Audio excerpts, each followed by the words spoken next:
का हमारा current affair बनता है लॉन्च एंड इवेंट से। तो चलिए शुरू करते हैं। चंपई सोरेन ने सीएम की शपथ ली। 2 फरवरी को चंपई सोरेन झारखंड के 12वें मुख्यमंत्री बन गए। राज्यपाल सीपी राधाकृष्ण ने राजभवन में दोपहर 12 बजे उन्हें शपथ दिलाई। राज्यपाल ने सरकार को 10 दिन में बहुमत साबित करने को कहा। पॉइंट टू पॉइंट जानेंगे इसको। चलिए शुरू करते हैं। चंपई के साथ कांग्रेस के आलमगीर आलम और राजद के सत्यानंद भोक्ता ने भी मंत्री पद की शपथ ली। झारखंड के पूर्व सीएम हेमंत सोरेन को जमीन घोटाला में गिरफ्तारी के बाद चंपई सोरेन को विधायक दल का नेता चुना गया। झारखंड टाइगर के नाम से मशहूर चंपई सोरेन को शिबू सोरेन का हनुमान कहा जाता है। मैट्रिक पास चंपई सोरेन झारखंड मुक्ति मोर्चा के उपाध्यक्ष हैं। वह सरायकेला सीट से विधायक हैं और बीजेपी सरकार में मंत्री भी रह चुके हैं। चंपई ने 1991 में पहली बार चुनाव में निर्दलीय प्रत्याशी के तौर पर जीत दर्ज की। हमारा अगला करंट अफेयर है। साउथ एक्टर विजय ने राजनीति पार्टी लॉन्च की। 2 फरवरी को साउथ एक्टर थलपति विजय ने तमिलनाडु में राजनीतिक पार्टी लॉन्च की है। उन्होंने पार्टी का नाम तमिलगा वेट्री कड़गम रखा है। इसका हिंदी मतलब है तमिलनाडु विजय पार्टी। आइए इसको पॉइंट टू पॉइंट जानेंगे। विजय ने बताया कि वह किसी पार्टी को सपोर्ट नहीं करेंगे, हालांकि वह पॉलिटिक्स में आकर तमिलनाडु के लोगों की सेवा भी करेंगे। विजय ने अब तक 65 से भी ज़्यादा फिल्मों में काम किया है, जिसमें उनकी ज़्यादातर फिल्में हिट रहीं। मास्टर थेरी जैसी फिल्मों ने बॉक्स ऑफिस पर रिकॉर्ड तोड़ कमाई की। उनकी नेटवर्क 420 करोड़ है। थलपति विजय सबसे ज़्यादा फीस पाने वाले तमिल एक्टर हैं। विजय ने फिल्म थलपति 65 के लिए 100 करोड़ की फीस ली थी। फीस के मामले में उन्होंने रजनीकांत को भी पछाड़ दिया है, जिन्होंने दरबार के लिए 90 करोड़ फीस ली। विजय का असली नाम जोसेफ विजय चंद्रशेखर है। उन्होंने 18 साल की उम्र में नालैया थिरुप्पु से अपना एक्टिंग डेब्यू किया था। हमारा अगला करंट अफेयर है। एम्स में ट्रांसजेंडर क्लिनिक शुरू।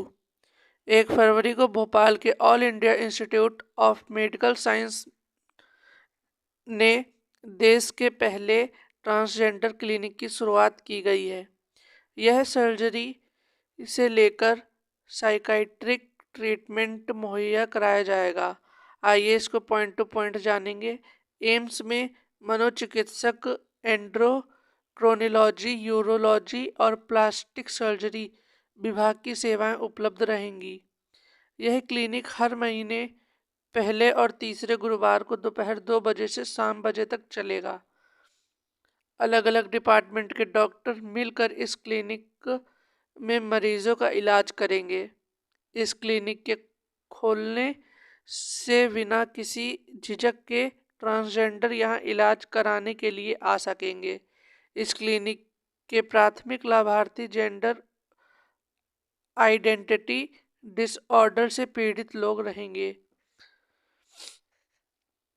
अब हमारा अगला करंट अफेयर है निधन के ऊपर। चलिए जानते हैं। पूनम पांडे का निधन हुआ।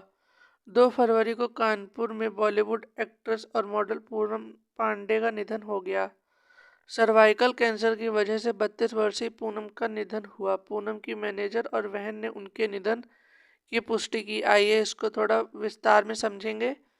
2011 में इंडिया के क्रिकेट वर्ल्ड कप जीतने पर न्यूड होने के बयान से पूनम फेमस हुई थी। उन्होंने करियर की शुरुआत बतौर मॉडल की थी और 2013 में फिल्म नशा से बॉलीवुड डेब्यू किया था। इसके बाद उन्हें आ गया हीरो और द जर्नी ऑफ कर्मा जैसी फिल्मों में देखा गया था। 2022 में वो कंगना रनावत के वेब शो लॉकअप में बतौर कंटेस्टेंट कंसिस्टेंट नजर आई थी। पूनम ने 2 साल लिव इन रिलेशनशिप में रहने के बाद 1 सितंबर 2020 को सैम बॉम्बे से शादी की थी। हालांकि उनकी शादी 1 साल भी नहीं चली और 2021 में अलग हो गए थे। हमारा अगला करंट अफेयर है इंटरनेशनली, चलिए जानते हैं। नेपाल आर्मी करेगी टेक्सटाइल बिजनेस। 31 जनवरी को नेपाल आर्मी के ऑफिसर्स ने एक पुरानी टेक्सटाइल फैक्ट्री के टेकओवर के लिए प्रधानमंत्री पुष्प कमल दहल उर्फ प्रचंड से अप्रूवल लिया। इस अप्रूवल के बाद अब नेपाल की आर्मी टेक्सटाइल का बिजनेस भी शुरू करेगी। इसको पॉइंट टू पॉइंट विस्तार में समझेंगे, चलिए शुरू करते हैं। यह फैक्ट्री 25 साल पहले शुरू हुई और सिर्फ 4 साल चलने के बाद इसे बंद कर दिया गया। इस प्लांट को शुरू करने के लिए चीन ने आर्थिक मदद की थी। प्रोडक्ट का प्रमोशन न होने के चलते कारोबार बंद हो गया। यह फैक्ट्री काठमांडू से काफ़ी करीब है और बेशकीमती भी मानी जाती है। पिछले कई सालों में कारोबार कर रही आर्मी की प्रोडक्ट्स की रेंज बहुत बढ़ी है। सेना पहले से ही पेट्रोलियम, रोड कंस्ट्रक्शन, स्कूल और मेडिकल कॉलेज वाले कारोबार से जुड़ी है। संसद को भेजे गए प्रस्ताव में आर्मी वेलफेयर फंड का इस्तेमाल बिजनेस एक्टिविटी से करने की मंजूरी मांगी। अब चलिए इस MCQ type current affair attempt करेंगे। ये रहा हमारा पहला करंट अफेयर। हाल ही में पहले FIH पुरुष विश्व कप का खिताब किसने जीता है? इसका सही आंसर होगा नीदरलैंड ने। कहाँ पर? मस्कट, ओमान में। रनर अप कौन था? मलेशिया। हमारा नेक्स्ट करंट अफेयर वाला क्वेश्चन है, विश्व अर्धभूमि दिवस 2024 की थीम क्या है? इसका सही आंसर है वेटलैंड एंड ह्यूमन वेलबींग। विश्व अर्धभूमि दिवस 2024 की थीम है।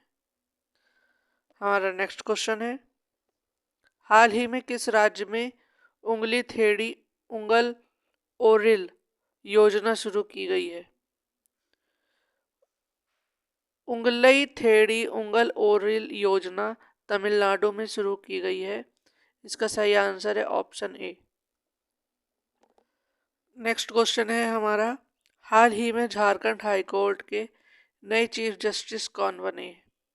प्रदीप कुमार श्रीवास्तव झारखंड हाईकोर्ट के नए चीफ जस्टिस बने हैं।